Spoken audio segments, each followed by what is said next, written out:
என் பெயர் ராமேஷ். நான் எஸ்பி பள்ளி 2ஆம் வகுப்பு படிக்கிறேன். திருக்குறள் கதைகள் சொல்ல வந்திருக்கிறேன். காலத்தினால் செய்த நன்றி சிறதென்னும் ஞானத்தின் மான பெரிது.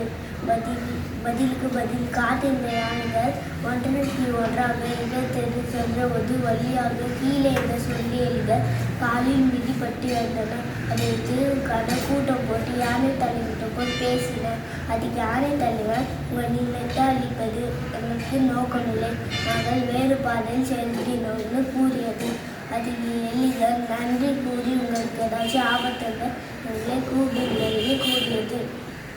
அது யானைகள் இந்த சின்ன எலியா அவங்களுக்கு உதவ போகிறது கூறி சிரித்தன. ஒரு நாள் வழக்கம் போல் நீராட திறந்தபோது வலையில் சிக்கின. யானையோட கூறிய புத்தகத்தை எலிகள் அங்கே வந்து தன் கூறிய பொருட்களை வச்சு வலையை கிழித்தன. யானைகள் தும்பிகளை வச்சு நன்றி கூறின. தெளிவுரை: ஒரு செய்கிற உதவி சிறிதாக இருந்தாலும் அதை ஆராய்ந்தால் உலகத்தோடு பெரிதாக நன்றி.